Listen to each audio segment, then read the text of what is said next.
آج بھی ایک سفید چھوٹا سا گھر ہے جو کہ اب ہر میں مسجد الحرام کے اندر آ چکا ہے، تو ایک لائبریری بن چکا ہے جہاں رسول اکرم صلی اللہ علیہ وسلم کی ولادت باسعادت ہوئی 570 AD میں۔ 610 AD میں رسول اکرم صلی اللہ علیہ وسلم نے 40 سال کی عمر میں پہلی دعوت اسلام کی تھی۔ 610 سے لے کے 623 تک رسول اللہ صلی اللہ علیہ وسلم 13 سال مکہ مکرمہ میں رہے، اور کتنے لوگ مسلمان ہوئے؟ کہیں 200 کا ہے، کہیں 300 کا ہے۔ پہلی جو ہجرت ہوئی نجاشی کے ملک میں، جس کو ایبیسینیا کہتے ہیں، تو وہ 100 مسلمان تھے جو گئے تھے، اور تقریباً 85 مسلمان 2 ٹولیوں میں مدینہ ہجرت کے لے گئے، تو یہ سارے 185 بنتے ہیں۔ یعنی 13 سال کی مشقت میں رسول اکرم صلی اللہ علیہ وسلم کے پاس صرف 300 لوگ آئے جنہوں نے آپ کی اطاعت قبول کی اور اللہ تبارک و تعالیٰ کی بندگی قبول کی۔ مسئلہ کیا تھا؟ مسئلہ یہ تھا کہ ان لوگوں کی اپنی حکمرانی تھی، وہ لوگ پورے مکہ کی اکانومی پہ انہوں نے قبضہ کیا ہوا تھا۔ مشرکین مکہ کے سردار تھے، وہ سارے ریسورسز پہ قابض تھے۔ کون دعوت دے رہے ہیں؟ یہ ہے پرافٹ محمد صلی اللہ علیہ وسلم، ہماری آنکھوں اور دلوں کی جان اور ہمارے ماں باپ ان پہ قربان، اور اللہ تبارک و تعالیٰ کے پیارے ترین نبی 13 سال انہوں نے تبلیغ کی۔ ان 13 سالوں میں کتنے نشیب و فراز آئے۔ پھر رسول اکرم صلی اللہ علیہ وسلم اپنی بیٹیوں کو، اندازہ لگائیں، ان پاک بیبیوں کو طلاق دے دی، کیونکہ وہ ابو جہل کے 2 بیٹوں سے ان کا نکاح ہوا تھا۔ پھر اس کے بعد آپ دیکھیں کہ کتنا ظلم ہوا کہ 3 سال شیب ابی طالب کی گھاٹی میں، یعنی رسول اکرم صلی اللہ علیہ وسلم ان سنگلاخ کالے پہاڑوں میں رہتے تھے جہاں نہ کوئی نباتات تھیں، نہ کوئی بارش اتنی زیادہ ہوتی تھی، اور بالکل سخت اور کالے پہاڑ، آپ اندازہ لگائیں، اور وہاں سے آپ چل کے، اور کس قسم کی پتلی سی چمڑے کی جوتیاں ہوتی ہوں گی کھلی ان دنوں، اور وہاں سے چل کے وہ غار حرا جاتے تھے اور پھر آتے تھے۔ جب آپ طائف تشریف لے گئے، وہاں بھی آپ صلی اللہ علیہ وسلم کو لہو لوان کیا گیا۔ تو جب جبرائیل علیہ السلام آئے اور انہوں نے کہا کہ میں پہاڑوں کو ملا دوں، تو آپ سے فرمایا نہیں، میں دعا کرتا ہوں کہ اللہ تعالیٰ ان کی جنریشنز میں مسلمان پیدا کرے گا۔ تو آپ دیکھ لیں آج، اور پھر ایسا ٹائم بھی آیا کہ وہی میں بھی انٹرپشن ہوئی، اور آپ صلی اللہ علیہ وسلم کے دل پہ بڑا بوجھ آیا۔ لوگ کہتے تھے بس آپ کی کہانی ختم ہو گئی، یہ آپ باتیں کرتے تھے، اب وہ باتیں کرنی ختم ہو گئی ہیں، وہی نہیں آ رہی تھی۔ تو پھر اللہ تبارک نے اتنی خوبصورت سورہ اتاری۔ شیب ابی طالب میں بھی 3 سال رہے، جب نہ کوئی پانی تھا اور نہ کوئی فوڈ تھا پراپر، اور پورا بائیکاٹ تھا، اور اتنے برے حالات تھے، تو پھر بھی میرے آقا صلی اللہ علیہ وسلم نے اپنے اللہ پہ ایمان نہیں چھوڑا۔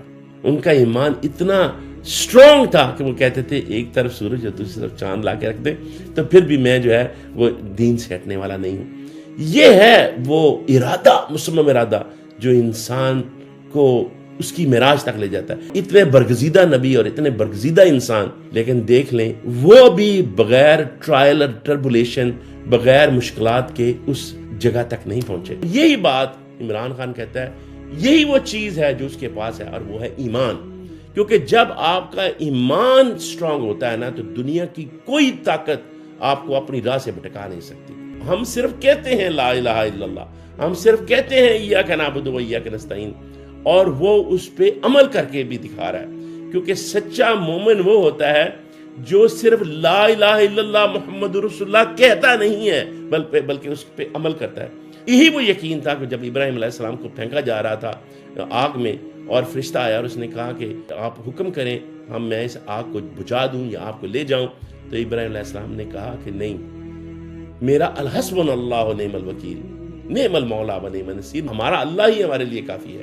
تو انہوں نے اینجل جبریل علیہ السلام سے بھی ہیلپ لینی، مدد لینی صحیح نہیں سمجھی ان جگہوں پہ۔ تو آپ ذرا غور کرتے ہیں کہ کس طرح اسلام آیا اور پھیلا پھولا، اور اس کے لیے کس طرح کے اخلاق اور کس طرح کا کریکٹر چاہیے ہوتا ہے۔ یہی وہ بات ہے جب عمران خان کے پاس لوگ جاتے ہیں اور کہتے ہیں کہ ڈیل کر لیں، یہ اسباب ہیں، وہ ہیں، فلاں ہیں، ٹھیک ہے، سب نے کیا، تو ان کو جھڑک کے بھیج دیتے ہیں، یا وہ مسکراتا ہے۔ وہ کیوں مسکراتا ہے عمران خان؟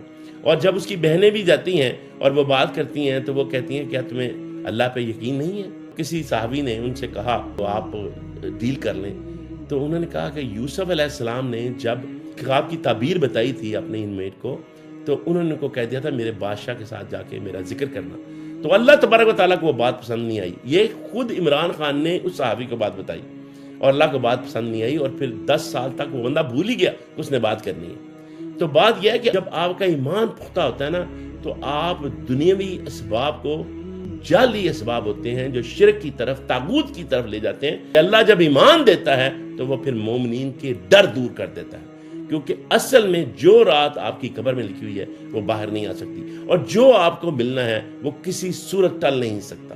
میرا یہ ایمان ہے کہ عمران خان کا یہ جو اللہ نے ہمیں تحفہ دیا ہے، یہ اس لیے دیا ہے کہ وہ ہمیں یہ دکھا سکے کہ کیسے نامساعد حالات میں جب سب کچھ لگتا تھا کچھ نہیں ہوگا، وہ ہوا یا نہیں ہوا. میرا یہ ایمان ہے کہ انشاءاللہ عمران خان ضرور کامیاب ہوگا. یس، وہ باہر بھی آئے گا. عمران خان تو کہتا ہے کہ میں یہ سوچتا ہوں کہ جب میرا اللہ ہم سے پوچھے گا کہ عمران تم نے کیا کیا، میں نے تمہیں اتنا دیا ہوا تھا، تو میں کہہ سکوں کہ یا اللہ میں نے کوشش کی.